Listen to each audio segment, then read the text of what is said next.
What is Harvey's cost to you? Let's bring it down to your area and your neighborhoods. FEMA estimated just for your areas that there was $2.8 million in damage, but provided only $1.4 million in assistance to help residents to repair their home.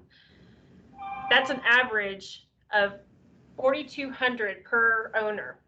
However, this is kind of misleading because only 144 of the 336 applicants received any assistance from FEMA. Only 2 applicants received the maximum benefit of $32,000. Mention that for legal reasons, we should tell them. If you would mute your lines, I would appreciate it. Thank you.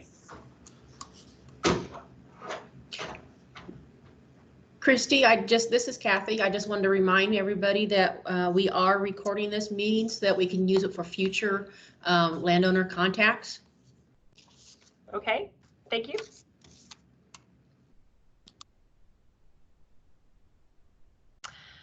To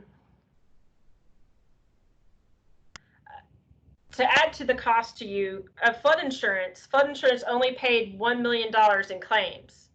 The average of that was $3,100 per buyout area. So once again, between the FEMA costs or the FEMA assistance and the insurance costs, that's only just under $8,000 to help assist in repairing homes in your neighborhoods.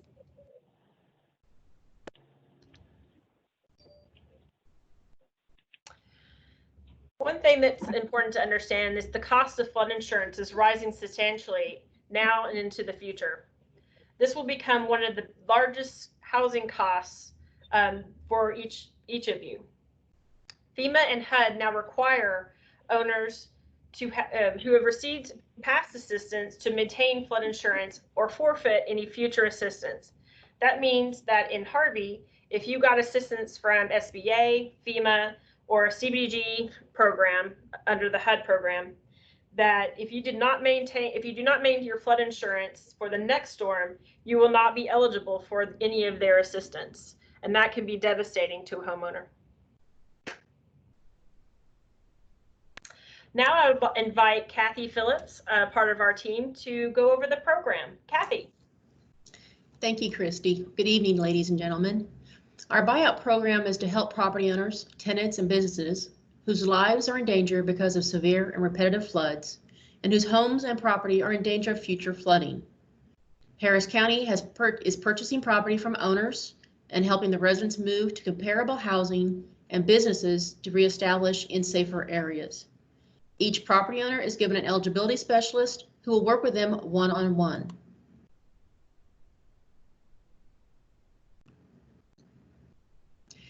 After your property is purchased and the buildings are demolished, the land will be returned to a natural floodplain, changed into flood retention ponds, or turned into a public green space. Buyout programs support flood preparedness and resiliency by moving people who are in danger of life-threatening flooding. So why this particular home and property? Every buyout area is dangerously deep within the floodplain. Many homes and businesses have been flooded multiple times in the past 10 years. Every property is highly likely to suffer severe flooding in the future.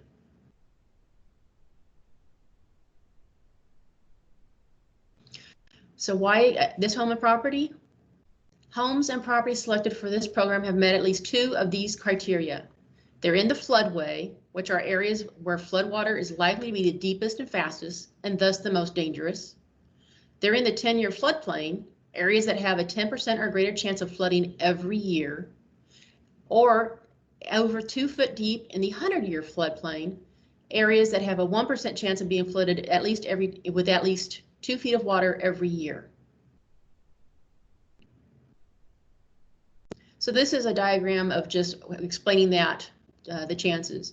If you look at the very dark center of the channel, that is the floodway. And then it's the 10% is the first line. This next line up is the 1% chance and the 2% chance. So what we're trying to do is move everybody that's in either 1, 2 elevations out of the floodway and floodplain. So what will happen to my property? As we discussed, after you've completely moved out of your home or your property, any building or structure will be removed and demolished. The property will be given in perpetuity to Harris County Flood Control District and cannot be used for development. The Harris County Flood Control District will convert the property into a natural floodplain, retention pond, or other flood control project. Some property may also be developed for multi-use green space like parks and trails. These projects reduce the risk and damage of future floods for everyone in Harris County. So properties that are going to be subject to the buyout. We've identified 8 areas in the county. The first one is on the northwest side of town called the Westador Project. It's actually just a single parcel project, but it is critical for flood control. Then we have Greens Road Mobile Home Park. We have Aldine Place. We have Bluebell, Howell Sites, Meadowview Land, Allen Fields, and then over on the San Jacinto River Highland Shores. These are the areas that we've identified, and we'll be contacting the landowners within those areas. The people that were invited were specifically from those areas, but we also have other stakeholders that are attending. So we do have some eligibility requirements for this program. You must be a legal occupant, property owner, or tenant, residential or commercial, of the property.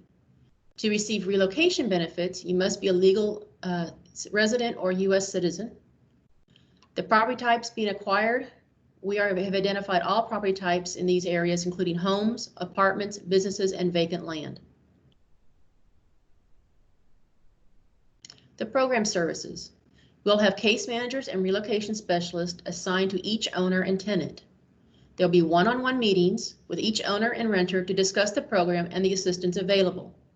We do recognize that we have the COVID-19 issue, and so we will be setting up virtual meetings in place of in-person meetings. However, if we can schedule the in-person meetings, we will do so.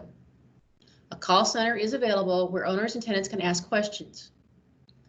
We'll be holding virtual relocation fairs to provide advice from professionals and experts. We'll also have referral resources available, such as homebuyer counseling, real estate agents, lenders, legal services, and community aid.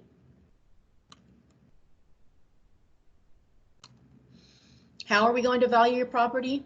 Well, owners will be offered pre-flood fair market value for their property.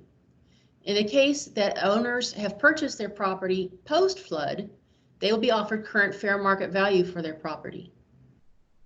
Property will be appraised by the Harris County Engineering Department's Real Property Division's third-party firm, appraisal firms, and then owners will have a right to appeal this value. The benefit scenarios. We wanted to give you a brief idea of what your benefits would be. So in buying out and relocating impacted property, the program will ensure that each participant exits the program with their mortgage debt for the relocated home no higher than the debt from their previous mortgage or any liens on their buyout home. It can be lower, but not higher.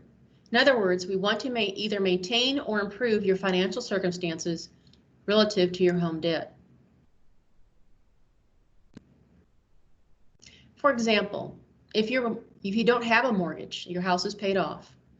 The appraisal offer, for instance, is $140,000. The relocation home cost, which is what we would recommend you, what's called a comparable, would be $180,000.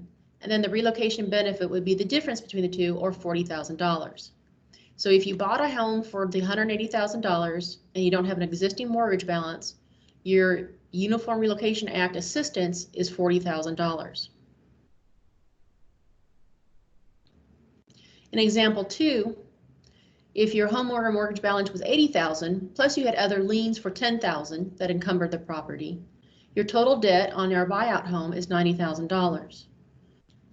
Our appraisal is $140,000, so when you subtract out the $90,000 that's on the debt, the balance remaining from the sale of the home is $50,000. We take those funds, next slide please, and we factor it in with, we look at the relocation home cost of $180,000, apply the proceeds from the sale of the buyout home, so the net amount needed is $130,000. Well, your debt was already at $90,000, so with the $40,000, again, you only have a $90,000 debt. If the homeowner buys a home for $180,000 and they have a mortgage or lien balance of $90,000, they get $50,000 plus the $40,000 from the post-disaster relocation and buyout program.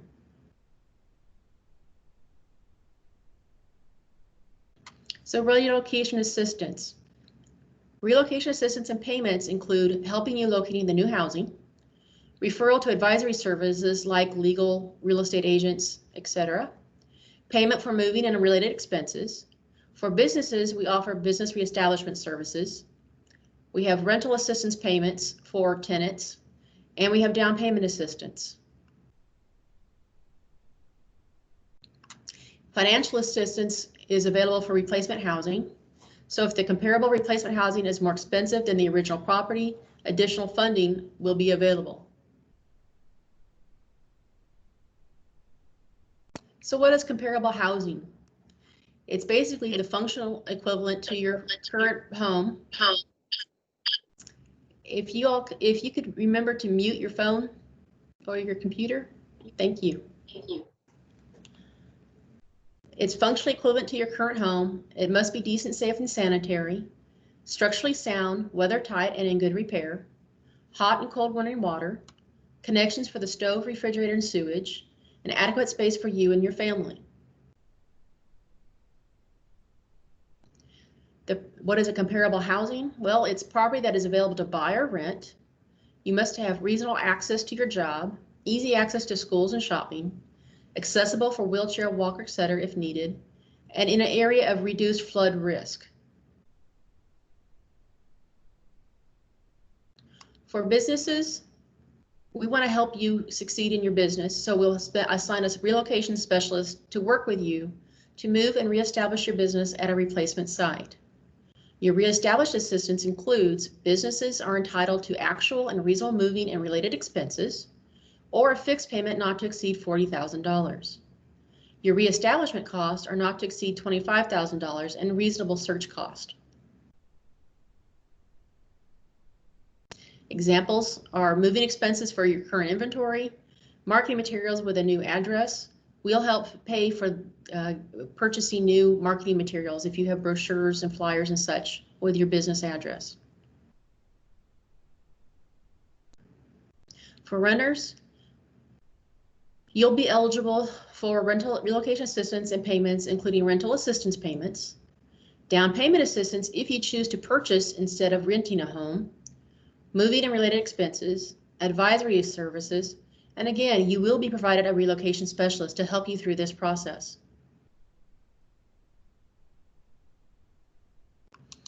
You'll also have legal rights. Renters will be provided community resource referrals to assist you with maintaining your tenants' rights and any legal and additional unmet needs that are not provided under the program.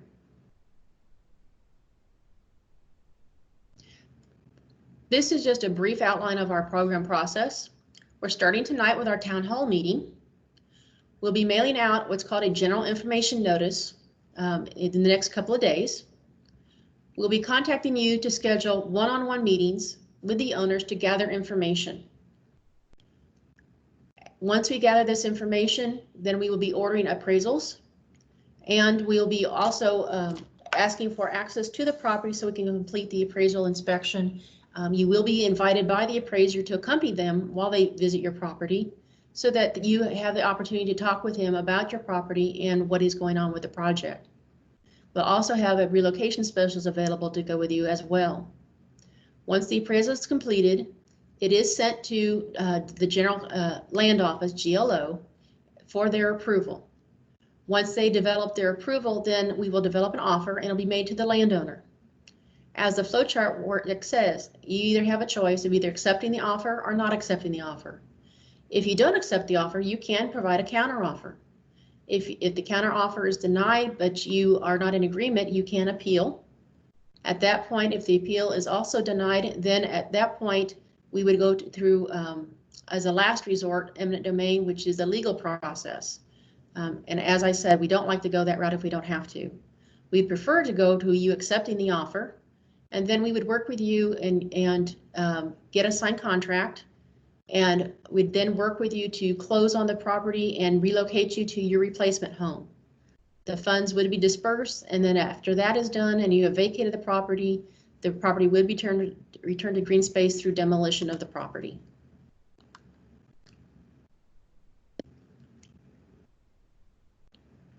So what are the next steps? You'll receive the general information notice in the mail. Your case manager will be contacting you directly to discuss the program. They will be asking you for information, so we ask that you cooperate with them in providing the necessary information. Harris County will also hold a digital relocation fair where you can get advice and help from professionals and experts. Also, remember to sign up online to receive regular email updates and communication at www.harrisrecovery.org. And now we are opening up to comments and questions.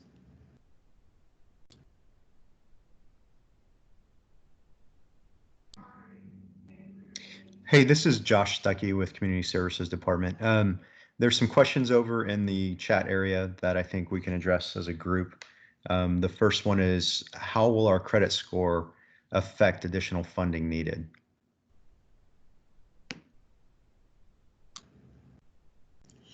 We will work with the applicants as far as what we can do to maybe help them improve their credit score, because there were ways to fix this credit score.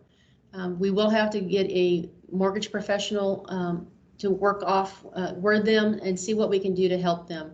Unfortunately, there are some things that we'll have to sit down on a one-on-one basis and try to work through the programs and see what we can do. Okay, great. Also, you know, if this comes up and you also qualify for other programs that we do have a down payment assistance program that can hopefully help reduce some of the expense as it relates to higher interest rates. Right. Next question is, how do we make sure you have the correct information of the property owner? At this point, we're using the appraisal district information, but we are ordering title information. And so that will be our verification. We do ask when our case managers contact you to provide a copy of your most current deed or the deed of trust, the document that shows you are entitled. If you happen to be an owner that maybe the property was owned by a previous family member, then we will ask for documentation and we will work with you to try to get the correct documentation. So that we can get the title transferred appropriately. All right. The next one is, you know, someone's had their mortgage paid off for years and they're retired. So the question is, what if there's no home out there for the house value you're offering?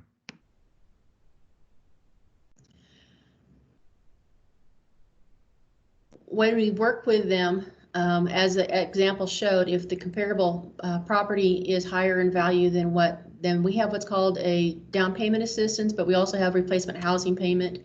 And what we do is we calculate the difference to help you get back to where you were. So if you don't have a mortgage, we try to help you get back to no mortgage. We understand that some people aren't wanting to go into debt. And so we will work with you to try to get you back into something that is comparable. Kathy, Like this. Go ahead. Kathy, can you kind of give more information on how we develop that comparable number? I think that might help to clear up some questions also. I actually am going to pass the question to our relocation expert, Angie McGee. Is Angie on the phone? I'm here. Yes, I'm here. Good afternoon, everybody. I hope everybody's doing well. So the process that we follow to find comparable properties. What we're going to do is we're going to search an area close to you or an area that is not in a flood zone. And we're going to look for 3 properties that are comparable or close to what you have already.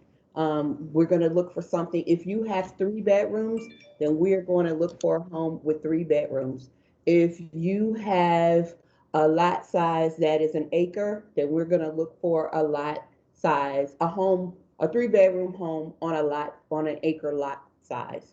So whatever that amount of house is, so if the house is $200,000, for instance, and your acquisition cost after your home is appraised, your displacement home is appraised, and you get $100,000, then our relocation cost is to pay the difference of what you already have and the amount to purchase that new home that we're trying to relocate you to. So you will get $100,000 in relocation benefits. And that's just an example. We would actually have to find something that's comparable to what you actually have already. And when you say you have to find, you mean things that are currently for sale on the market for the comparable? Yes, they have to be available and on the market at the time that we actually present the offer to you as well. All right, we have a couple questions here about timeline for all this to take place. So our timeline at this point is, like I said, the general information notice will be going out. It actually is going to be mailed tomorrow. Then within the next 10 days, you'll be receiving a letter from your case manager asking you for information. That process will probably take about 30 days to gather all the information we need in the project, or to get your information, to verify the ownership, that kind of information. We will then send that information over to the real property division to, if you want to go to the timeline process, you want to show that slide. So then what we'll do is we will order the appraisal from the real property division of Harris County Engineering Department. The appraisal process takes about 45 to 60 days. Again, the appraiser will send you a letter and ask you to accompany him on the inspection. Once that's done, we send the packet to GLO. I'll admit I do not know how long it takes GLO to approve a package. They will take approximately 14 to 20 days to look over the process. Okay. And then once they have done their approval, then the offer will be made. And by state law, you have 30 days to consider the offer. And within that 30 days, you can accept it or you can make a counter offer. And you also, and then if you want to appeal it, you also go into the appeal period in that time frame. If you don't accept the offer or you don't respond within 30 days, then we will be sending out what's called a bona fide final offer, which is just, hey, you have another 14 days to consider our offer and tell us what you'd like to do. At the end of that period, then it's flexible. We can either continue to try to negotiate, or we would recommend moving forward with litigation. But that, like I said before, is a last resort. So what we're looking at is to complete the town hall meeting, the general information notice, the one-on-one meetings, and getting the offer made by December 15th, by mid-December. So this is going to take time. This is not something to panic over. This is not something to put your house up for sale, move out immediately. This is, hey, we are here. We're trying to help your community. We're trying to help you get out of the floodplain. So that is what we're trying to do with this process. Yeah, and I'll add to that just an importance on that timing and trying to do this also as quickly as possible. Has to do with the National Flood Insurance Program has, ever since 2012, under the Bigger Waters Act, started increasing to actuarial rates. I think most of the people on this call would understand that their insurance keeps going up and up and up. Not only that, but they are also about to roll out what's called Risk Rating 2.0 in 2021. And that is a true actuarial rate that also includes and considers potentially future conditions with the maps changing and the rainfall rates changing as to what's considered a 100-year, placing people even deeper in the floodplain based on that.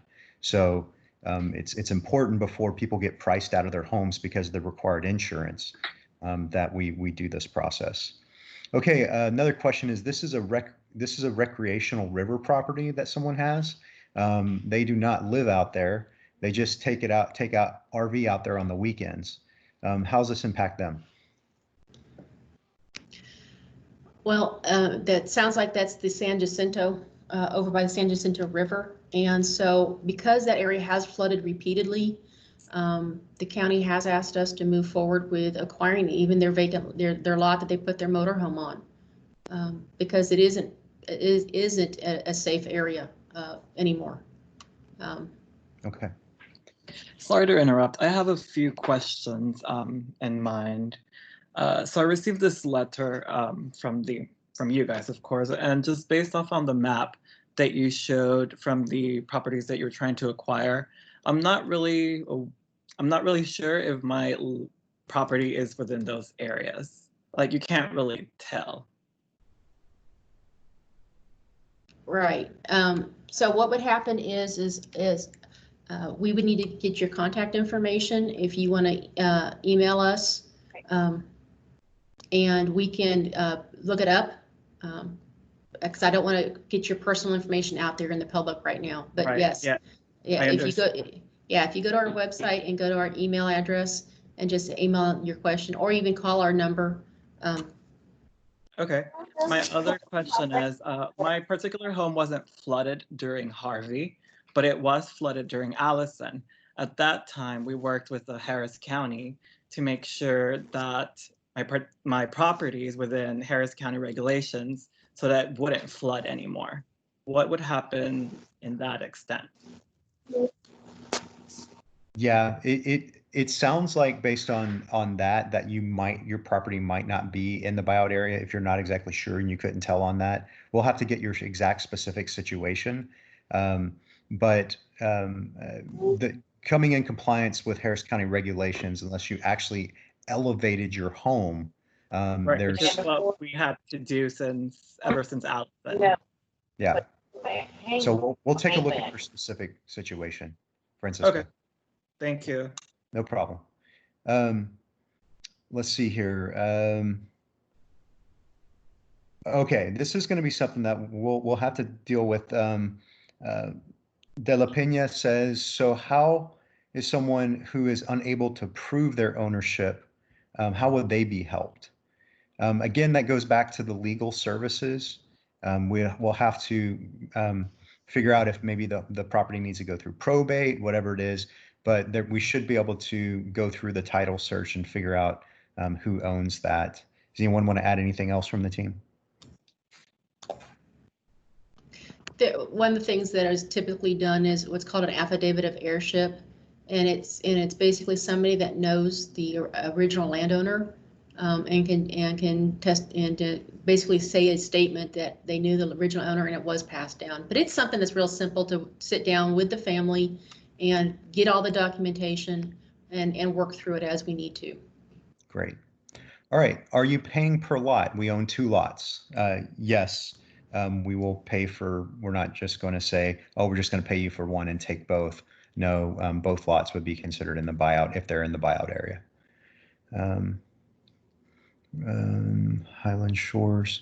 Missed information about Highland Shores Road. I'm sorry, could you possibly sum up some of the information regarding people who have property down there? I believe Highland Shores Road is on the program specifically. Yes, it is. Okay. The information is the same for everyone. There's the Highland Shores Road you can see. Yes, it is part of the buyout program. Someone here, I was in the process of obtaining a permit to start the construction of a new home.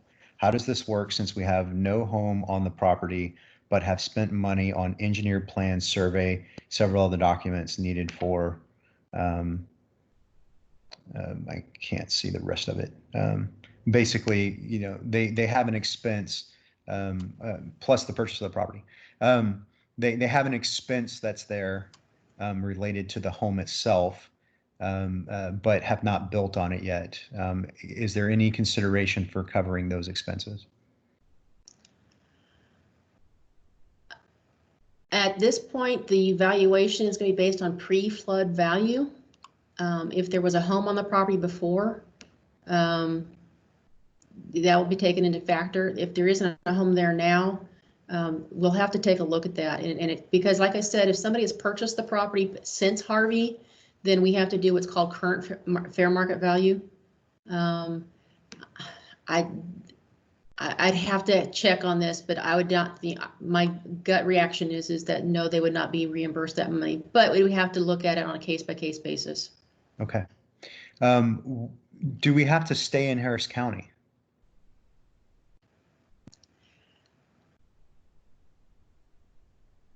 Under HUD, you can move within 50 miles of the property. However, we are encouraging people to stay within Harris County.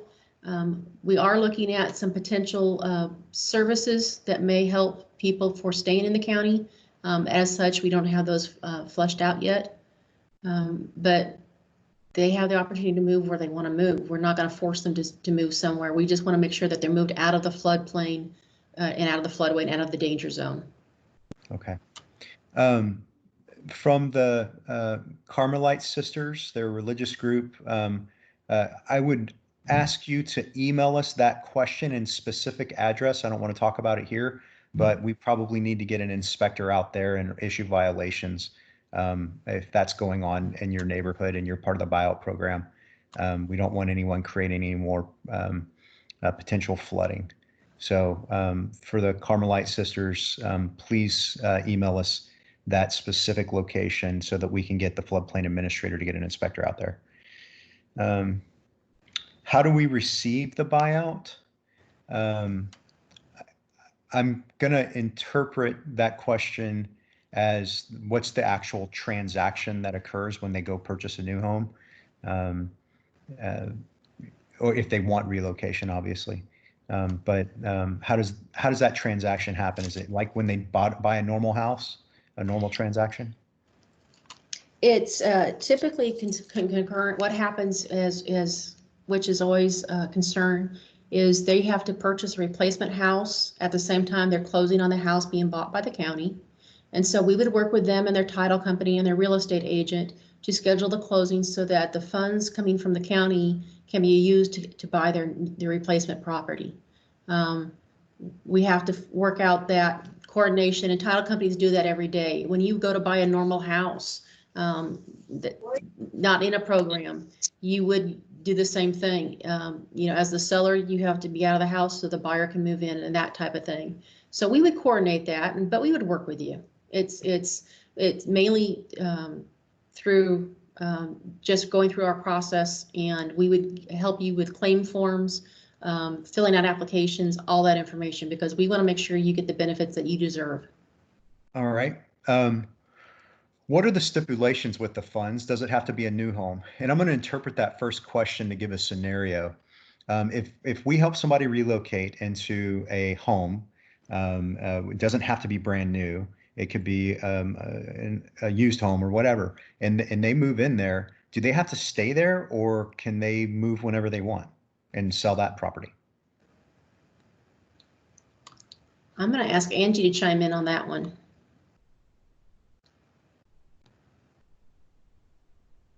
I'm sorry, can you repeat the question? I'm sorry, I didn't get Yes, let's say we close and we put a family in a new home, and they go, you know what? I don't want to be here 6 months later, and say they want to put the house on the market. Are they able to put that house on the market?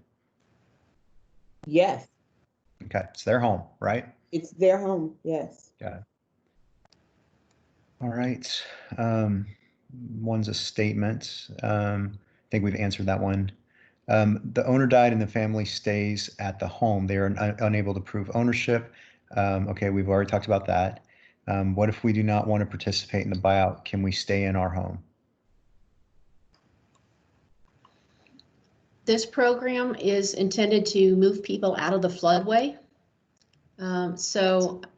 This is, as we've explained before, either we can come to terms and we will settle with you, or we will have to seek the acquisition of the property through litigation means. Unfortunately, it's a last resort. We don't want to do it. Yeah, and it's a last resort, but I also want to, Sandy, I just want to iterate that any program that you receive, whether it be individual assistance, in the event of another flood, which is going to happen, especially in these areas, and every day it's just a roll of the dice.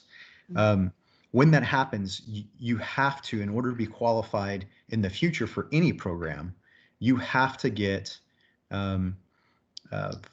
flood insurance. And the flood insurance costs are going up so much that either you're going to not pay your flood insurance or have such a high burden of cost on that flood insurance. But if you don't pay your flood insurance and it happens again, which it will, then you're not going. No one's going to be there to actually be able to help you. And then there's also even worse case scenarios where if you become substantially damaged and you don't repair your home, and then you go to repair your home for substantial improvement after that, and you don't comply with the rules and regulations, the federal government can do something called a 1316 on your property. And when they do that, it's as if your property doesn't exist for any support whatsoever. That's even homeowners insurance. It could affect all property insurance for having any property at that location. So it's essential that we get people in a safer area. Not to mention, simply even elevating homes puts you at risk because you're on an island until the water subsides. And I think a lot of you have dealt with that, where you're on an island and you're hoping for a rescue. That puts you in danger. That also puts the first responders in danger. Okay. I am wrong. Oh no, that was for somebody else. Sorry. All right, a little bit of back and forth conversation. Hi, this is Shirley. I have a couple of questions and I'm not able to enter them into the chat. Okay, that's fine. Go ahead. Thank you. How will you manage owners who are not citizens or legal residents? Because the federal money is involved, there are two parts to this puzzle for people with mixed status. The first part is if they own a house and land, then we do have to buy that. Their status does not impact that.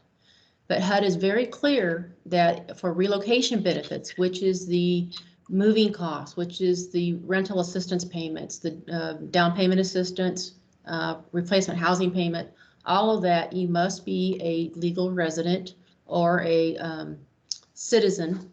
And so what will happen is if there is at least one person in the household that does have that legal status, then we will prorate your benefits. So if there's 4 people in the house and 2 have legal residence and 2 have mixed status, then they would be entitled to 50% of their relocation benefits that would normally go to 100% of the household. So we will work with you. We'll also look at getting in contact with nonprofits in the local area for assistance. So it may be that we have to move half of the goods, but that's not really realistic. We're going to move everything out because we want to get you out of the floodway. So we will work with you and we will find a methodology that's within the guidelines for federal funding, but also what is correct for Harris County. There is a concern about any support coming from any governmental entity for those who do not have a legal status and maybe want to change to a legal status in the future. Will you issue any language that says that this does not count as a burden to the country or anything to that effect? I'm not familiar with that, and so that would be something I would ask you to send an email with that question so we could have our experts take a look at that. Yeah, Shirley, we would definitely want to know if there's any way that we can help out and make sure that people aren't worried about any of this process causing any issues at all of becoming a citizen. So, anything that you can do to help us with your expertise, I'd appreciate it. Yes, thank you. I certainly do that. There are several homes in these areas where owners have built up, and that has not been recorded within the county. And so I understand the methodology that you're using, but at some point, would you be willing to look at receipts, invoices of the repairs that people have done? Many people have added where there was a 3-bedroom, now you're looking at a 2-story home. And when you talk about that's all fair part of, market value, yeah, that's all part of the concerning. appraisal process. Absolutely. Okay. Absolutely. Well, the Yeah, people we don't that are just, going we Uh-huh. don't simply just look at the HCAD value or anything like that. We'll look at the entire situation. Dude, don't follow me. Well, part of that is also, as I said, our case managers will be contacting each property owner and asking them to help them provide information. And part of that information gathering is that repair information. Did they get paid out for what's called duplication of benefits? We're wanting to make sure that if you got FEMA money to pay for it, you took out a home loan, you got insurance payments, any of that, we will have inspectors take a look and say, yeah, they did repair their home and that money should be applied. So it's a very personal process, but at the same time, it's very beneficial. Hello. Yes, sir. Go So ahead. a lot of these families are immigrant families who work with cash a lot.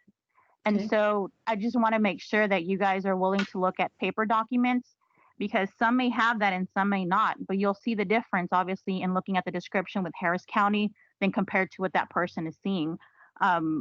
Which brings me to the next point. Will the people coming to the homes to assess, will they be bilingual or be somebody sent who's in Spanish or an interpreter? Yes, we actually we have two teams that we have, the eligibility experts and as well the relocation experts, and we have Hispanic speakers on both teams. We also are working on, we have brochures. Our initial mail out in the general information notice is in English. However, we do ask folks that if they do have a translation need, we can provide those same brochures in Spanish. So we will try. Yeah, we are working. We are very aware that we have a large Hispanic community that we are impacting, and so we are working to have every form that we can in Spanish so that you can understand it in English and Spanish. We will have every form in Spanish. Yeah. All right. And so I encourage you to do that now, to release something in Spanish now, because the English notice has gone out, and I'm not sure if that was in Spanish, but the information that I'm getting from the community residents is that they're scared that they're about to lose their home because of the words mandatory and eminent domain. And so when things are being translated by their children to the parents, things are getting lost in translation. So if it wasn't sent in Spanish, please send something out immediately to these families because they are very scared and concerned at this point. Absolutely. Absolutely. And the invitation that we sent out was in English and Spanish, and we're posting all of those documents and all of those forms on our website. We're also planning to host a Spanish-speaking meeting just like this one, but it will be done in Spanish. And as soon as we get that date finalized, we're going to send that out to everyone. Thank you. So Jacqueline, just reconfirm, Jacqueline, this notice did go out in Spanish, correct? Yes, it did. Yes, Thank it did. All right. Thank All of you. our materials are in both languages. Thank you. Thank you for confirming. Yep. And just want to remind you that the www.harrisrecovery.org is the website, and we do have the intake application there. So it is the form that the case manager will be asking you to provide information: who all's living in the household, your income information, what repairs you have done, all that information. But that form is on the website. Okay. Our old neighbor got bought out a few years ago and didn't get, or was promised relocation, but never received it. What can we do to make sure it is given? Absolutely. If you qualify for it, it needs to be given. And if something went wrong with their file, please let us know. But if someone's entitled to something, we make sure that it happens. How do I know for sure that I'm a candidate for the mandatory buyout? So we're gonna reach out directly to each property owner and each tenant in this area directly, make sure that they know. And also we're gonna have, but we're gonna reach out directly to you, so you'll absolutely know if you're in that area. Our homes were elevated. Can I, there was one question above where you are right now about ownership and being able to prove ownership. We are actually going to be working with several nonprofit and legal services that work pro bono to help anyone who is in any issues on title and heirship. So please understand that we will be helping with those services. We want to be able to track down the owner and make sure that you get compensated for your property. Thank you. All right, our homes were elevated. We still receive a mandatory buyout. Yes. Again, it's a twofold. It's not simply about the damage to the home, which is a big piece of it, but also when you elevate the home in these areas that are so deep, you create basically an island where you're stuck on, and first responders have to get to you, creating a very dangerous situation, especially if the water's moving. So there's that. Sorry to interrupt again, but you're basically talking about the subject right now. So if your home has been elevated and Yes. hasn't been flooded in the past storms, are you still is it still mandatory to get bought out? Yeah, so I'll give you a scenario. Let's say that you were the one elevated home in an entire subdivision, and you've never flooded because of that. What that ends up creating is a checkerboard scenario of, you know, this house, that house, this house, that house, and it doesn't actually allow it still creates, at the end of the day, a safety issue that, you know, being able to actually get out of the neighborhood, getting rescuers in the neighborhood, things like that. So removing what's called in floodplain management in these buyout scenarios, the checkerboard effect of, oh yeah, don't forget, you know, there's a population of 4 million people here, but there's this one person that lives down this one road. It's the last house that's out there. And we don't have issues like that. So I just checked the map, and I guess I'm located in the Allen Field homes which is part of the map that you have labeled. Yeah. Most of these homes are not worth what you guys have. You guys have very high appraisals, and most of these homes within this particular neighborhood aren't worth that high appraisal. What are you guys going to do about that? Again, we will do an individual appraisal on each home. And once that appraisal is done, we'll have a certain amount of money that's there. And then we'll say, let's go look for a comparable location with you. And we find that comparable location. If there's a gap there, then you will get a benefit of meeting that gap, the difference between what that value is and what you can get that's in the market that's on sale today. So that, you know, so that there's no disbenefit to the person that is being bought out. Okay. Yep, no problem. Hey, thanks for your questions, Francisco. I appreciate it. So I'm sorry. I'm trying to write a question, but it's not letting me type it in. Yeah, go ahead, So Sandy. my question is, if the property owners are not citizens, and I understand they're not getting no assistance, how would they get the house buyout? You broke up a little there, Sandy. You're saying that they are not legal citizens, but they own the land and the house? Yes, if anybody in this neighborhood, they're not citizens, how would they receive the money for the home? Okay, the federal government cannot take the house and the land without paying you for that. That's a basic part of our project. So we have to, whether you have a mixed status or not, we have to pay for the house and the land. Where the status comes in is when you have relocation benefits. So yes, we will pay for the house and the land, what the appraised value is. It's just that we may not pay to move you out of the house. And how would they receive that money? We would have to close and escrow like you would when you buy a normal house. But we would have to look at that if they're have issues, for financial issues with the banking issues. We would work with you on that respect. Okay. It would be on a case-by-case basis. Okay, thank you. Okay, Right. hello? Hello? Go ahead. Hello? Yes, sir, my name is Fabiola. I live on the Kingwood area. I know the lady explained about 10 days asking information, 30 days to the ownership. It takes 30 days and another some more days to go to the property division engineering. She did not tell us exactly how long this process will take. That's question number one. Question number two, do we have to sell our houses and our property? Is there an option? Well, in the Thank you. King, Now, yeah, what will so in, be, what will be the consequences of it? And third question is not really a question, it's a request.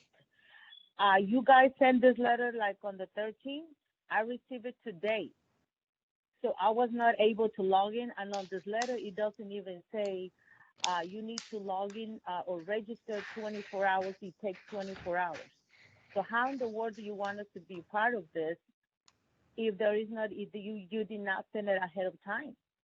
So you right there are failing on us because we're just trying to do this conversation and we didn't see the chart that the lady was speaking earlier this in the meeting because we received this letter late.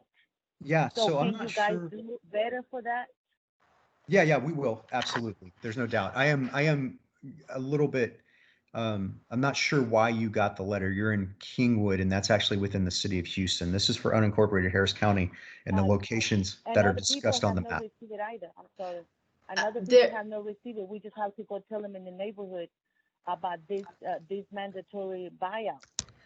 I believe the, she's talking about Kenwood area, what you guys have labeled Yes, as Allen Fields. yes, Kenwood. That's where Oh, I'm calling from. okay, Kingwood. KIN.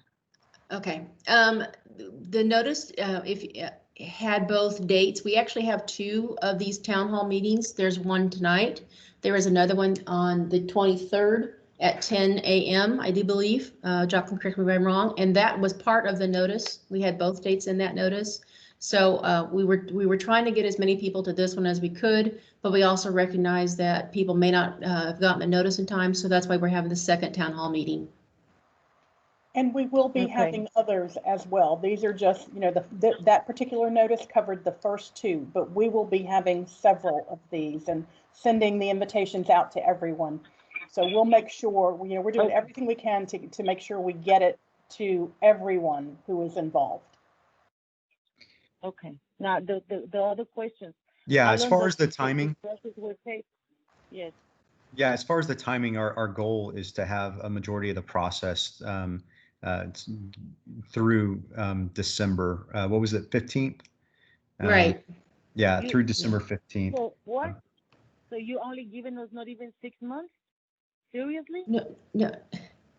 The process between when we start getting the information from you, getting the appraisal, and then ultimately making the offer to you, that steps is within 6 months. You would not have to vacate the property until after we have bought the property. So all we're working on right now is getting the basic information from you so that we can prepare the packet to make you an offer. But we have to gather information so that we can have an appraiser come out and value the property.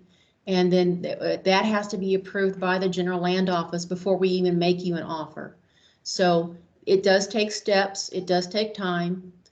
We figure it's going to average probably 8-9 months for the whole process.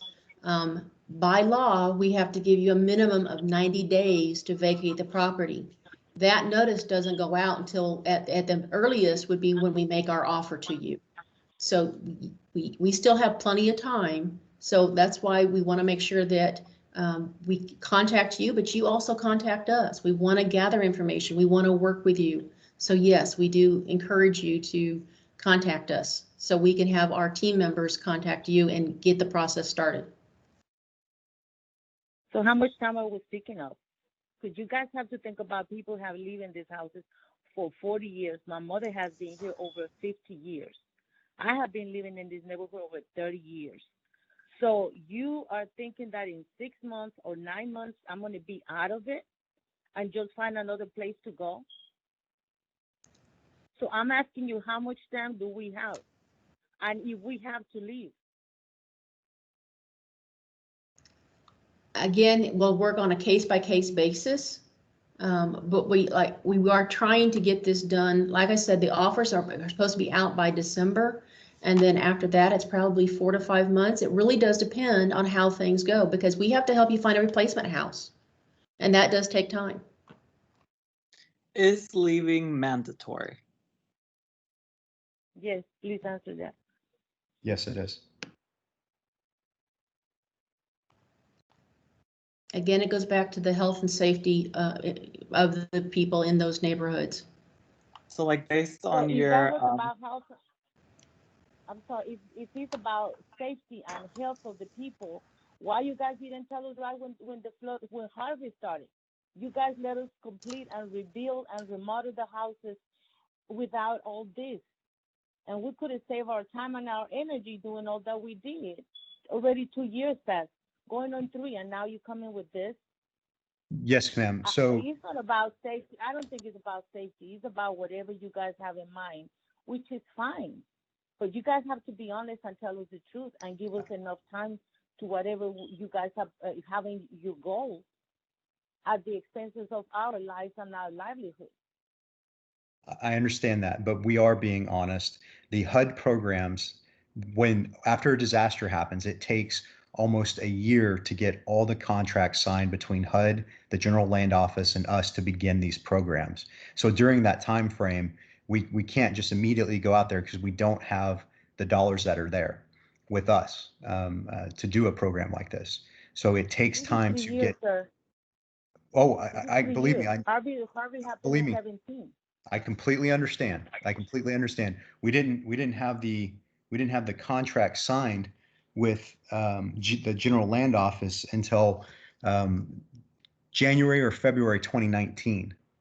So I completely understand. And then at that point, we have to get all the contractors on board and everything to do these programs. So believe me, I feel your pain from a standpoint of doing everything we can to help and the timing that it takes to get the dollars to us. I mean, So, I can account to what the lady is saying, but this particular neighborhood that she's referring to, I probably live in the same one. It's flooded ever since Allison. Most of the homes here were bought out during that year. So why wait that long till start this program? because we don't receive federal funding. We get it in tranches based off disasters. So unfortunately, the way that this program, specifically this program works, is that the disaster has to happen. And then once that federal declared disaster happens, then we can apply for what we think is the best thing to do for the community based off of continued flooding and severe repetitive losses. I mean, from my understanding, it was declared total loss ever since Allison, which was what, 2001? Okay. So why now? I guess that's the question. I wish something could have been done. Most of these homeowners are over 50. I understand. I wish something could have been done in 2001, but it wasn't. And the best that we can do right now is with what we have available to do. I can't speak for the past.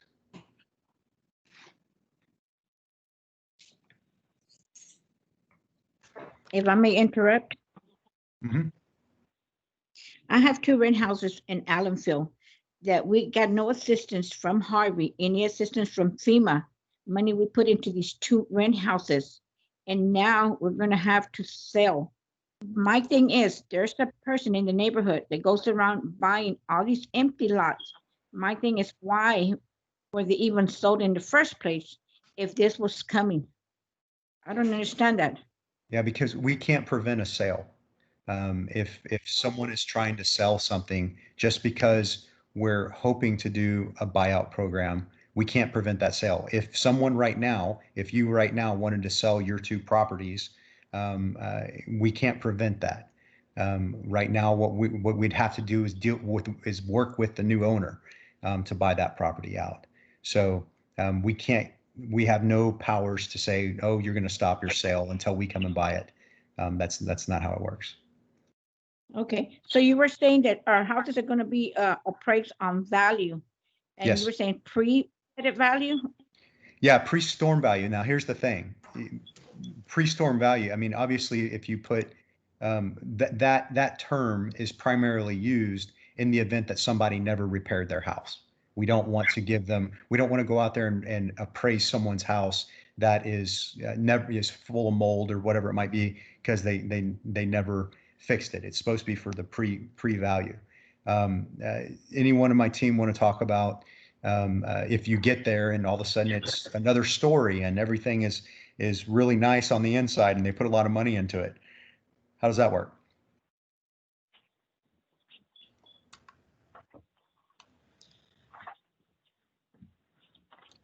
I would actually ask our RPD representative, Jeff Ward, if he would talk to the appraisal process, if he is still on the line. I'm on the line. Josh, if you don't mind, your question again was relative to. Yeah, so this we always talk about pre-flood value, right? However, if we get out there and they've put new floors and everything in there, and obviously the value is higher than it was pre-flood, how are we appraising that house based on what it is right now, right?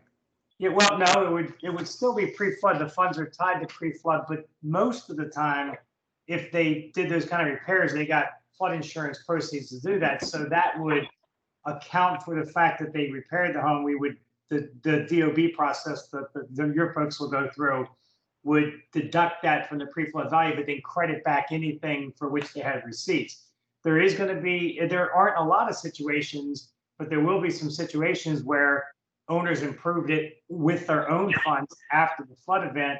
If they were the original owners before the flood event, they would still get pre-flood value. I don't think there's any ability for us to move, and that's more of a policy question, to move any individual property that owned it before the event to current market value. And that would be a policy, GLO policy question. I would put back on Kathy or. Okay. Okay. So Sounds to me like a lot of red tape.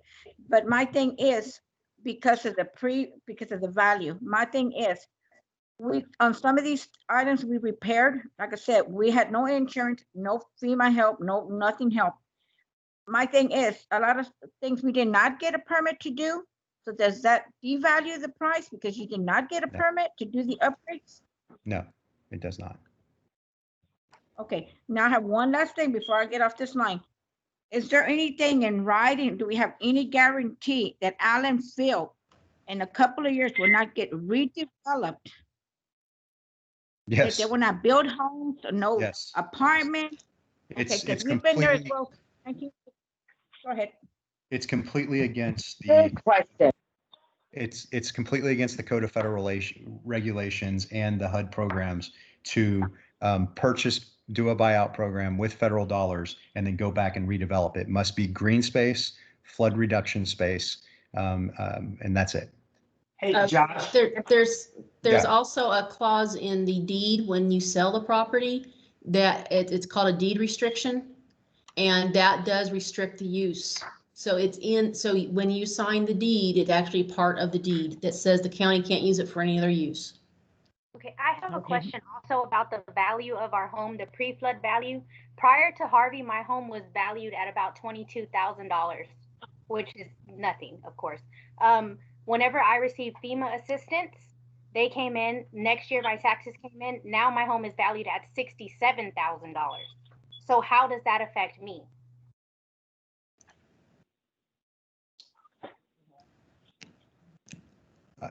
Can you say those numbers one more time? Just, I apologize. Pre-Harvey, Yeah. I would pay my taxes. The value on my home was in the $20,000 range. Right. After Harvey, I received FEMA assistance. Then they raised my property value. My value now is at $67,000 after Harvey. I'm assuming because of the FEMA inspection that they did.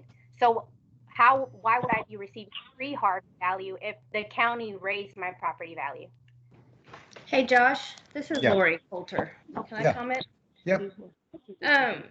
Ms. Mendoza, the property is going to be, it has nothing to do with the HCAD value. Whatever your value on HCAD, the value that is determined by our third-party appraiser, it has nothing to do with HCAD value. They will go and look at comparable properties in the area, come up with the most similar properties at the time pre-Harvey and give you a value. So don't even concern yourself with what the HCAD value is saying, because it will definitely be different. Okay, so would our personal appraisal also sit with that? Is that considered also? I'm sorry, you're breaking up. I missed that. Can you repeat that, please? Because we have personal appraisals on our property as well. Are those considered also with the county? It I think sounds, I think you said that you have appraisals as well. You know, if there's a discrepancy on what our appraiser comes up with and what you believe the value is, yes, we can definitely look at those. I'm not sure that's what you're asking though. 'Cause I can- Yes, that's what I was asking. Thank you. Okay, yes, we can look at that as well. Thank you. Hello, Hello. I was wondering if I did not receive any indication that I was in the buyout area, but I know that I am pretty much.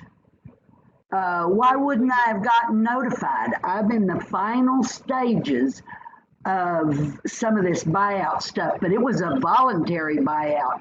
Now, all of a sudden, I've given you over a year's worth of information, and now it's a mandatory buyout?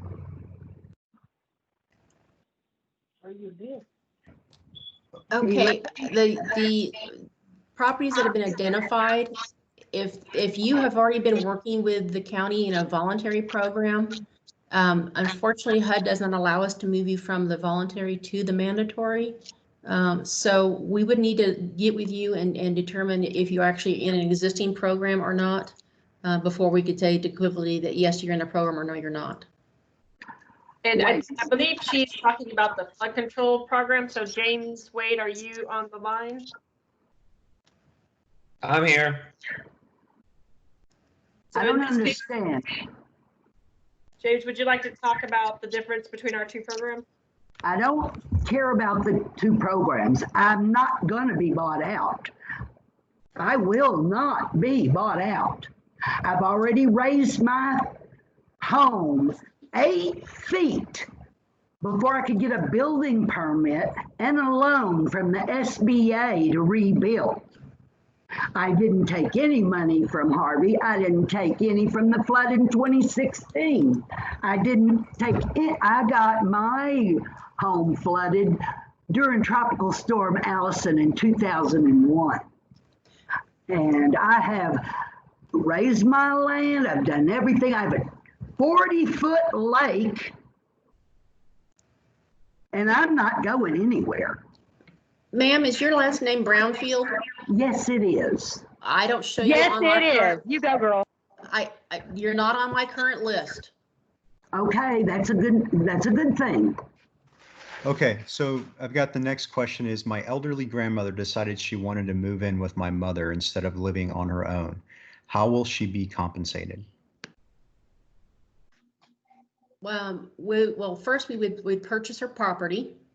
Then we would look at the relocation costs because we would still need to move her in with that. So as far as what she would get compensated for any replacement housing cost, we would have to take a look at that because we would want to know if she's going to be renting or if she's going to not have a mortgage or anything, a rental or anything like that. But that we would sit down with her and look at that on a case-by-case basis and just say, hey, what are your plans and here's how we can help you. At a minimum, we would help her with the moving cost. Thank you. I'm sorry, I have a question. I have a Sorry to question. interrupt you. Go ahead. I'm not sure if you're telling me or the other person. I was hearing an echo at the same time. Yeah, go ahead. You're talking now. Go ahead, Diaz. Okay. Oh yeah, okay. I was the one that asked about the property. I don't have the home on there. I'm in the process of getting like the plans to be sealed for me to be able to start building. So should I stop that? Because they were asking me to get like one more thing for them to approve the plans from Harris County. So should I stop all types of building or should I continue with the process? Since I mean, I just got the letter yesterday. Yeah, absolutely. So you're going through the permit process. Here's what I think you should do. I think you need to get in contact with us ASAP with your address and send that to us. And so my team can take a look at your address and really confirm that it's in that buyout program. And we'll go from there and advise you on that. I mean, obviously there's, that's part of the situation that we're in right now is that we're informing people, but and it hasn't been kicked off as far as finalizing this program and how it's going to be, well, not exactly how it's going to be, but the timing of the implementation. I want to make sure that you don't get put into any expenses that don't make sense, just like the other person mentioned, engineer costs, everything else like that, which you've already incurred if you're already down this road. That can't, I don't want it to go any further than it is. Okay, Ms. Diaz? Yes, of course. That's what my concern was, because I was with the engineer this morning. He's like, well, you have to pay me another $1,000 for another form that they needed for the city. I mean, for Harris County. So I was like, okay, let me go ahead and check what they have to say today before I even pay you the additional funds. Yeah, Christy, please make sure we track her email address so we can have a conversation between us and the permit office and see what's going on. Definitely. Okay. Okay, sounds All great. right. Thank you so much. Who's your engineer, by the way? That would be Jorge. Let me give you his name, because I've been talking with him, but let me give you his name, his complete. Jorge Trevino is my engineer. Okay. All right. Give us a call. All right, I will. Thank you so much. No problem. Okay. Hello, I have one more question. Yeah, Kathy. No, this is Fabiola. Oh, okay, go ahead. Once you guys offer the money to buy our houses, how is it guaranteed that you guys are going to pay us? Because I do know, and I heard that you guys did the same thing you're doing right now in 2001, and you offer the people the payment of the houses in payment, and you guys only give them one payment. You did not give them the whole amount. So is this guarantee, or do we need to get lawyers for this to happen the right way, or have guarantees that you guys are going to just keep your word? Yeah, absolutely. I don't know about the specific situation that occurred in 2001, but I will say that we are here to make things better and safer for everybody. We're not here to try to defraud anyone ever. And based on your description, that sounds like fraud. So I'm sorry that happened to whoever it happened to, but no, that is not our intent at all. Hello. Hello. Yes, I'd like to ask a question, please. I am rebuilding and fixing a lot of things, and I just got a letter from my mortgage company that my escrow is going to go up about $500 a month. And I'm looking at time frames, and so if I'm looking at December to do paperwork, and they're telling me that in next month my escrow or my mortgage is going to go up $500. How is that going to affect the transactions that are going to be done? Yeah, so obviously with any closing documentation, there's also the due back to taxes or taxes that have been paid out, or for anything you've done escrow wise. We'll have to, that's more of a closing question when it comes to closing, but I don't see any of these properties potentially being able to close until after January 31st, when taxes are due. So I think the best advice I can give you is that talk with your escrow company about your intention to sell, and when potentially your sell would potentially happen into the future of 2021, somewhere in that time frame, and see what the impacts it would potentially have when we close. But I can't give you a specific on the situation, and I don't know if I don't even know if the escrow went up because of a mandatory insurance purchase for flood insurance. I don't know why, other than that or tax appraisal. So, but that's why I'd say is get with your current mortgage company and talk to them about what happens if I sell, and give them an example: April, May, June, July of 2021. How does that work for the escrow? Okay, and so it is said that we will be contacted next week, and we will be assigned somebody to work with on a. No, not by next week. Within the coming month or two. We have to get the program approved by the GLO beforehand. Go ahead, Kevin. So in that case, if you would like to contact us to start getting with our eligibility specialists and our relocation, you can certainly email us, call us, and we can start setting up appointments as soon as you are available to start doing so. We welcome you to do it sooner than later. So thank you. Hello, this is Lena. Hi. Hey, Lena. This is Lena. Listen, I'd like to know if you do buy us out, how much time do you give us to get out of our house? Great question. I would like to know the time limit on it. How many months or how many years? At a minimum, you have 90 days, but in a lot of cases, it's probably going to be longer than that. It really does depend on, and when that date starts, isn't until we actually make the offer. So we've got a whole lot of paperwork to go through between now and then. So it's not going to happen overnight. It's not going to happen next month. It's going to be several months before we get it to you. But at a minimum, you have 90 days. And part of that process is finding a replacement house. So we understand that it takes time to find a replacement house. So we will work with you and try to get you, yes, we want you out, but at the same time, we want to make sure that you get in the right house for you. Oh, I see. But I'm 70 years old, and if anything, I would like a little longer than 90 days. I understand, ma'am. We will definitely be working with you. Because I live by myself. I don't have any kind of family living with me.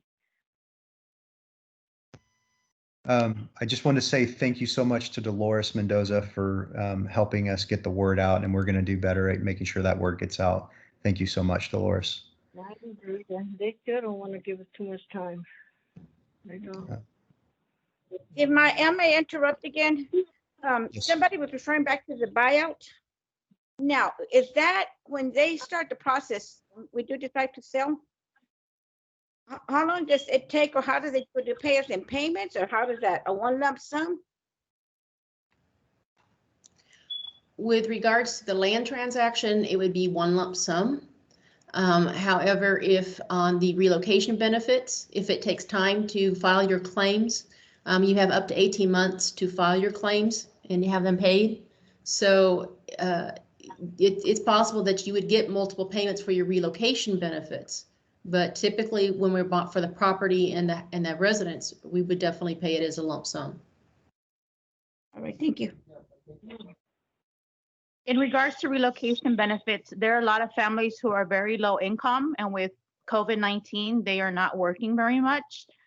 So is there going to be any support for those families who don't have the money to relocate and cannot pay for it in advance and wait to be reimbursed?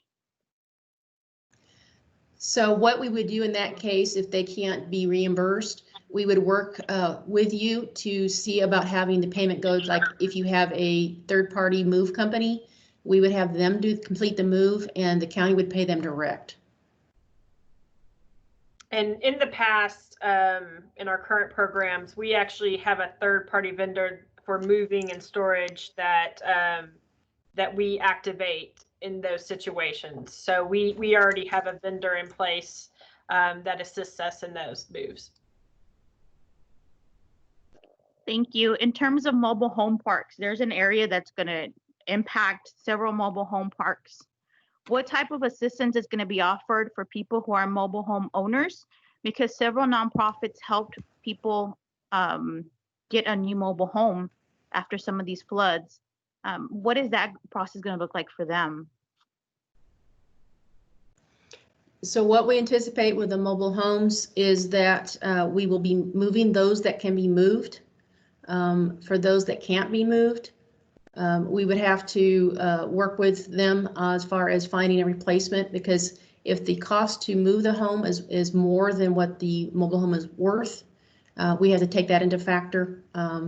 But we do have to get the mobile homes off the property, so we will work with the owner on a case, as we need to. If we can move it, we'll move it to a place that can accept the mobile home, and that's part of the relocation cost.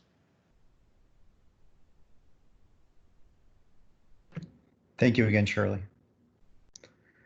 Thank you. All right. Just hold. All right. Getting to the end of the question. Any other questions from the group? I have a question. Hi, this is Eddie. Yes, sir. Go ahead. I had a question about Highland Shore. Yep. This is strictly recreation property for nobody lives out here. It's I strictly have a take your question, but I mean, nobody has answered.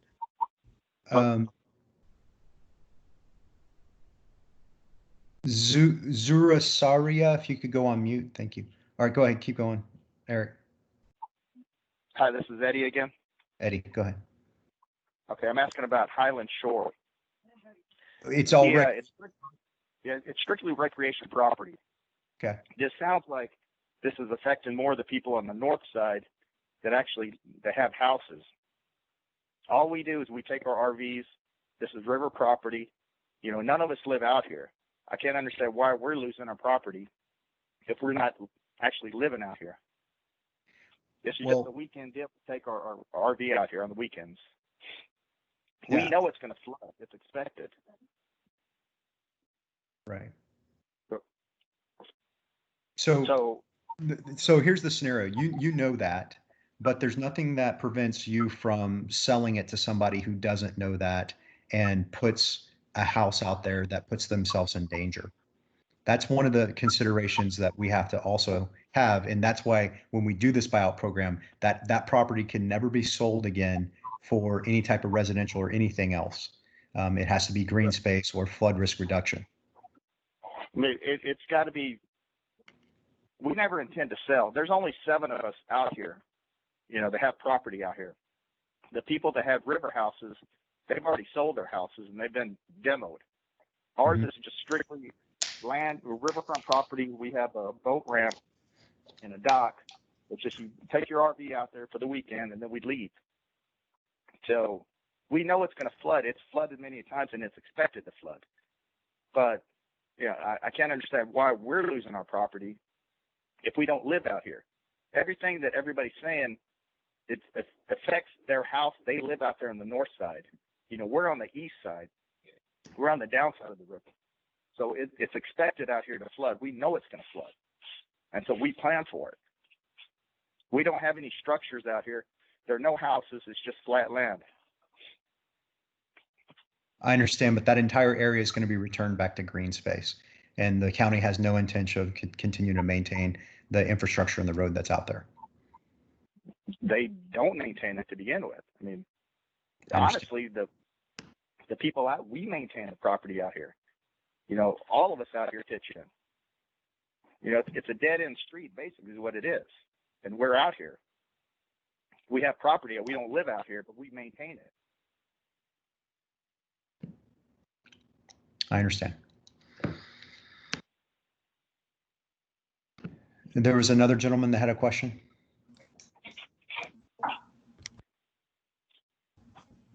Hello? Yes, sir. Go ahead. Yes, my name is Alberto Delgado. I have a question.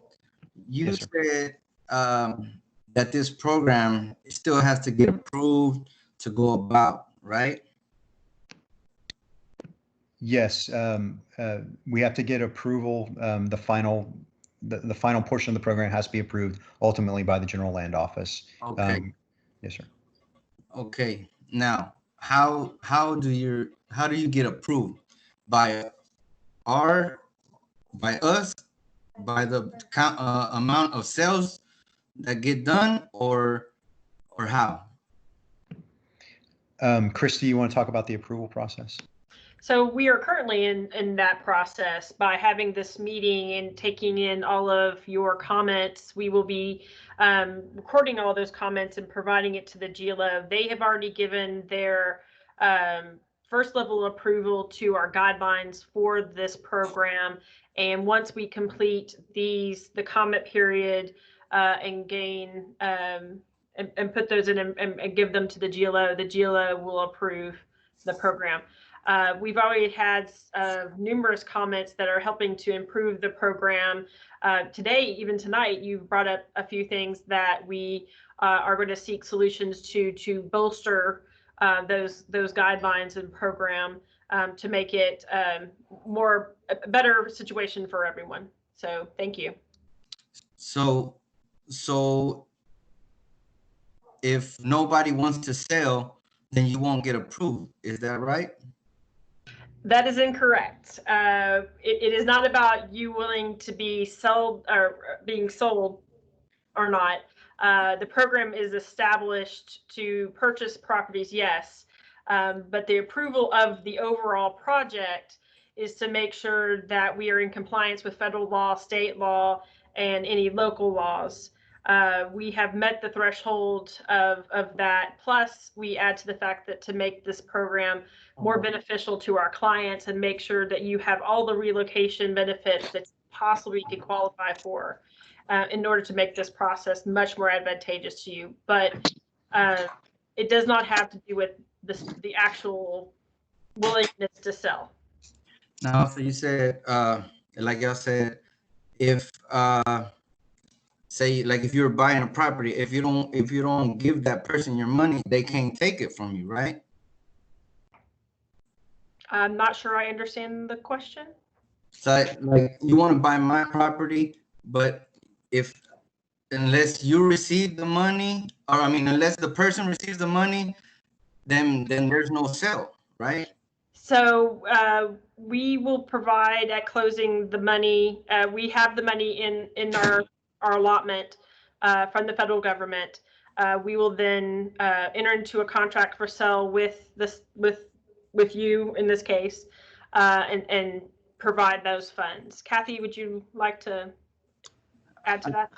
I think what he's asking is if he's not wanting to sell, does he get paid?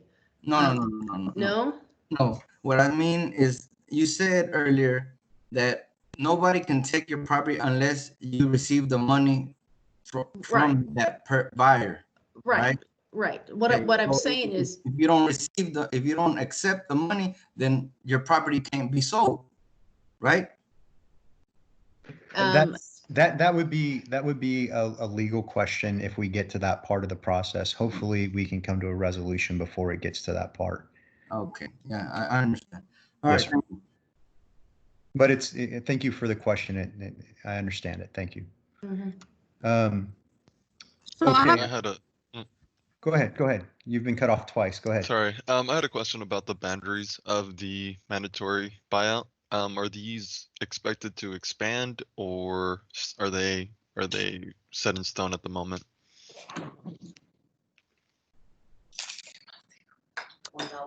They are set boundaries for these areas. We may add additional areas, but not necessarily to these current areas. Okay, thank you. I just had spoke to a couple neighbors and they were worried, but I think they're outside of it. But thank you for the answer. No problem. All right, anyone else? So I have a question. That I'm understanding, we have to pay from out of pocket for us to move and all that stuff out of pocket, and then y'all will do the refund through this, or how does that work? So with regards to the moving cost, you have multiple options for moving. You can either move yourself, you can have a professional mover move you, or you can do a combination of the two. If you choose a mover, then we can pay them directly. Like she said, we do have a moving outfit on contract already. So we would just pay them directly for that part of the move.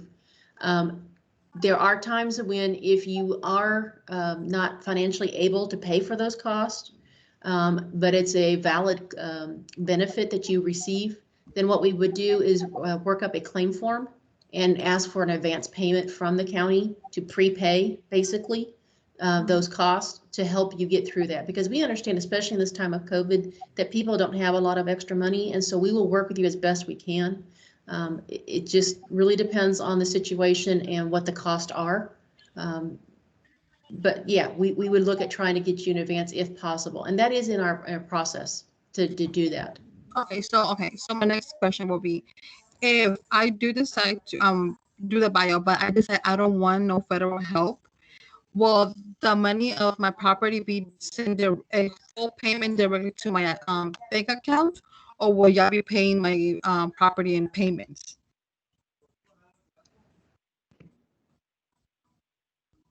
The money does come from the federal government to begin with. Okay. Because it's from the HUD, which is the Housing and Urban Development. It's administered by the GLO. So the money does come from the government. What would happen is we would deposit the money where you ask us to deposit the money for the sale of the house. So if you decide that you're not going to purchase a replacement property, you're going to go live somewhere else. But we still have to pay you for your land and the building. Yes. So Would that be, I'm sorry to cut you off. My question for that part will be, would I get a one-time payment, or will I be doing the with payments? Yeah, you'll get a one-time payment. One-time payment. One-time payment. Perfect. Hey, I just wanted to mention, Shirley has, she's with a group called the Houston Department of Transformation.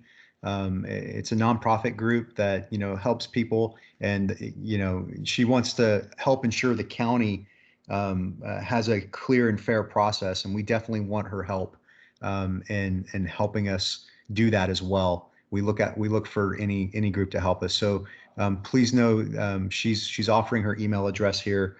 If you look in the comments section, if you want to reach out to her and assist us to assist you better. We always look forward to good outreach and groups like her to help us.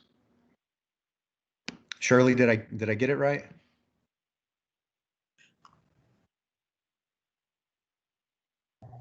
Yes, thank you. We're actually not a nonprofit. We are a resident-led group, and we are a group of people who basically support each other as residents, as neighbors, and we work with different nonprofits to bring resources to the community. And in this case, I actually am involved because of the area off of Hardy. We worked with several of those families and other nonprofit organizations to repair their mobile home or replace them. So it's very concerning. Carmelite Sisters, if you guys are still on, please reach out to me. We also are communicating with elected officials, again, just to ensure that everyone has a fair process and that things are delivered as promised. So I appreciate all of you, Harris County. I know it's a tough job, but we just want to make sure that our residents are protected and that they're not left homeless. Thank you. We love it. We absolutely love it because you can help us get the word out as well. So thank you so much. Sorry to interrupt again. I have another quick question. So from my understanding, this project has not been approved, correct? Hello? Yeah, go ahead, sorry. From my understanding, this project has not been approved, correct? What is the probability that this project will be approved, or what's the probability that this project won't be approved? I can't speak on behalf of the General Land Office. Now it's the wording, it's mandatory when it's not even approved yet. So it is a misstatement to say that it is not approved. The GLO has given us tentative approval of our guidelines pending the outcome of our public review period, which is currently going on, and we have extended to take on as many comments as we can on how to improve the process, how to make sure everyone has every benefit that they can and is getting what they need. So it is a misnomer to say that we are not already tentatively approved, because we are. So right now we're just finishing up the last of the requirements, which is a public comment period. But thank you. Thanks. Thank you, Francisco. My friend, I think that what's going on is people are mistakenly to be approved by themselves than the program. The buyout program is already approved. Individually, every single people have to go through a process with the end entity that will be approved. The buyout is the GLO. Yeah, so that is a good point.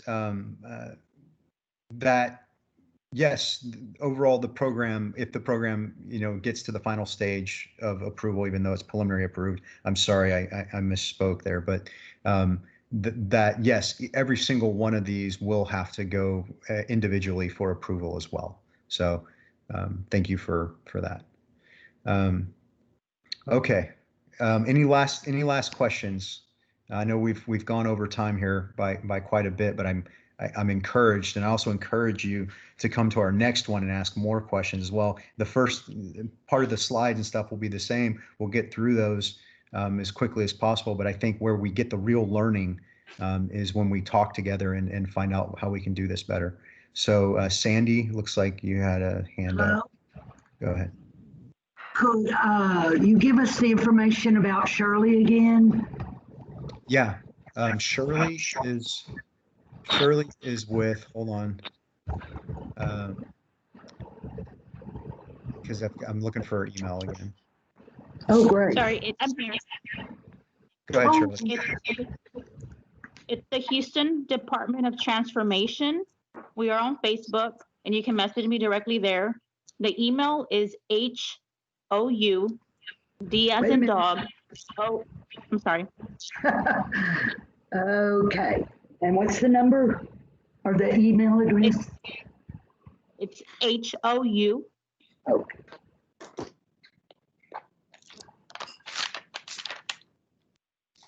D as in dog.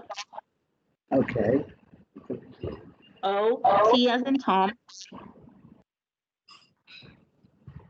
R as in rabbit. At gmail.com.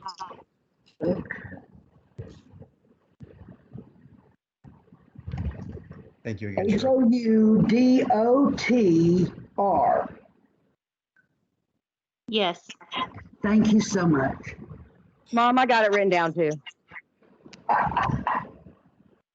All right. Any other questions? All right.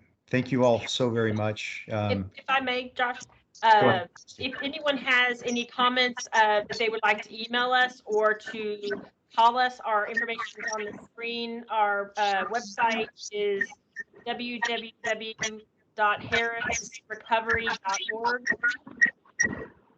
And you can also call us at 832-927-4961 and leave a comment, ask questions, make an appointment. Any of these things, we are here and wanting to hear from you. So you do not have to wait until next Thursday's meeting. Hearing from you now will be great. Email us. Thank you. Is there a bilingual message on that number? I'm sorry. That's the same one we've been.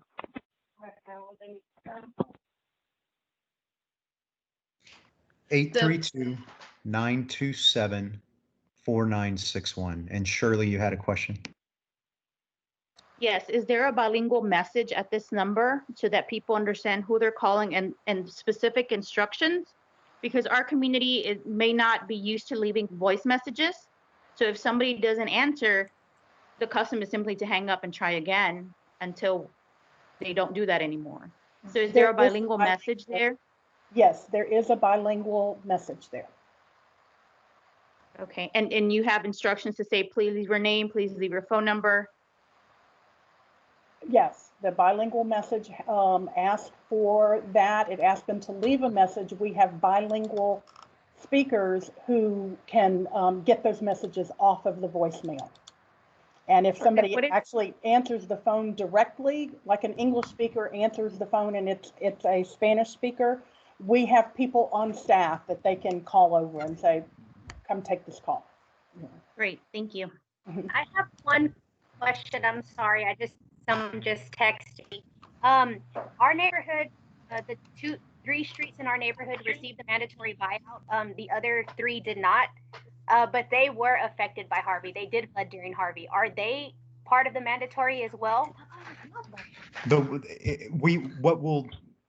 I don't know which 3 streets we're talking about, but really what it has to do with, and it could just be 1 or 2 streets over, has to do with the depth of the flooding that could occur at that location.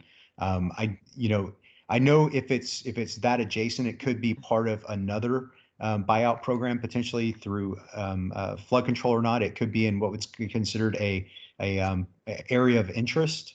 And some of these programs are a little bit different, but we'll have to get the specifics and those notices out to individuals, and we're putting all that together to make sure everyone is aware.